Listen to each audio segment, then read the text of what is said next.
ایک صاحب نے سوال پوچھا، کہنے لگے میلاد کس کو منانا چاہیے؟ میں نے کہا اس بیٹی کو منانا چاہیے میلاد جو زندہ ہوتی تھی تو دفن کر دیا جاتا تھا، پر میرے رسول نے فرمایا اب جو بیٹی پالے گا نا میں اس کا بازو پکڑ کے جنت میں ساتھ لے کے جاؤں گا۔ میں نے کہا میلاد اس ماں کو منانا چاہیے جس کا بیٹا گلے میں رسی ڈال کے ماں کو منڈی میں بیچ آتا تھا۔ میرے مصطفیٰ کریم نے فرمایا جنت 7 آسمانے کے اوپر سدرۃ المنتہا کے پاس تھی، پر میں نے وہاں سے کھینچ کے لا کے ماں کے قدموں کے نیچے رکھ دی ہے۔ میلاد اس باپ کو منانا چاہیے جس کی اولاد ڈنڈوں سے مارتی تھی، پر رسول کریم علیہ السلام نے فرمایا سن لو سن لو سن لو، اب جس کا ابا راضی ہوگا اسی کا اللہ راضی ہوگا۔ میں نے کہا میلاد اس غریب کو منانا چاہیے جو بھینس کی طرح بکری کی طرح منڈی میں بکتا تھا، پر مصطفیٰ نے کالے رنگ والے حبشی غلام کو سینے سے لگا کے کہا غریبوں کو چھوٹا نہ سمجھنا، میں اللہ کا رسول جب جنت میں جاؤں گا تو آگے بھی غریب ہوں گے، پیچھے بھی غریب ہوں گے، دائیں بھی غریب ہوں گے، بائیں بھی غریب ہوں گے۔ فرمایا امیر ویٹنگ لسٹ میں ہوں گے، 500 سال بعد جنت میں جائیں گے، غریبوں کے لیے جنت کے دروازے 500 سال پہلے ہی کھلوا دوں گا۔ اسے منانا چاہیے، میلاد منانا چاہیے۔ اور میں نے کہا مولوی سن تجھے پوچھتا کوئی نہ، تیرا ذکر کوئی نہ کرتا، لیکن تو منبر پہ بیٹھا ہے، تو محمد عربی کے نام کا کھا رہا ہے، تو علی کے نام کا کھا رہا ہے، تو عمر عثمان اور ابو بکر کے نام کا کھا رہا ہے، تو اسنین کا صدقہ کھا رہا ہے۔ تجھے نہ تیری کبھی کسی نے برادری پوچھی، نہ کبھی تیرا کسی نے ایڈریس پوچھا، نہ کبھی کسی نے تیری سند پوچھی، لوگ تیرے نعرے لگاتے ہیں، لوگ تیرے ہاتھ چومتے ہیں، پھر مان جا کہ تجھے صبح بھی میلاد منانا ہے، شام بھی میلاد منانا ہے، اور تجھے یہ کہنا چاہیے خس خس جنہ قدر نہیں میرا ایتے صاحب نو وڈیائیاں میں گلیاں دا روڑا کوڑا، ایتے محل چڑھایا سائیاں، تیرا کام تھا تیری آنکھیں بھیگی رہتی۔ اور اس بوڑھے کو بھی میلاد منانا چاہیے جس کے بارے میں میرے نبی پاک نے فرمایا سفید داڑھی والے کی جس نے عزت کی اس نے تو رب کی عزت کی، اس نے تو رب کی عزت کی میرے بھائی۔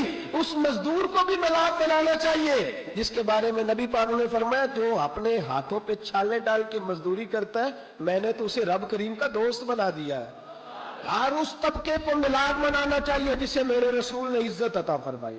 اس بہن کو بھی میلاد منانا چاہیے جس کے بارے میں نبی پاک نے فرمایا اگر کسی کا باپ چلا جائے اور اس کے حصے میں بہنیں آ جائیں، 4 بہن 3 بہنیں یا 2 بہنیں بیاہ کے جو آیا تم پہ سے، میرے محبوب نے فرمایا میری انگلیاں جڑی ہوئی ہیں نا اس طرح میں اسے اپنے ساتھ جوڑ کے جنت میں لے کر جاؤں گا۔ اس بہن کو میلاد نہیں منانا چاہیے۔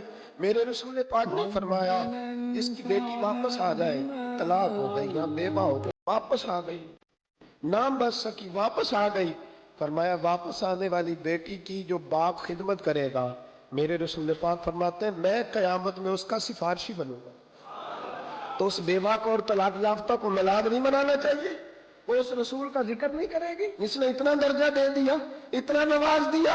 اور تجھے تو صبح و شام میلاد میلاد کرنا چاہیے تھا، تجھے تو صبح و شام درود درود کرنا چاہیے تھا، سلام کے گجرے بھیجنے چاہیے۔ یا رسول اللہ کہتے تیری زبان جو ہے وہ ہر وقت تر رہنی چاہیے تھی، تو بحث کر رہا ہے، تو اس پہ دلیلیں دے رہا ہے، تو اس پر باتیں کر رہا ہے۔ حضرت عمر سے پوچھنا، حضرت عمر سے، جناب اسامہ بن زید رضی اللہ تعالیٰ عنہ حضور کے غلام تھے، نبی پاک ان سے بڑا پیار کرتے تھے۔ ایک جنگ میں پیسے آئے، حضرت عمر فاروق رضی اللہ تعالیٰ عنہ نے 25,000 دیا اپنے بیٹے کو، اسامہ بن زید کو 50,000 دینار دیے۔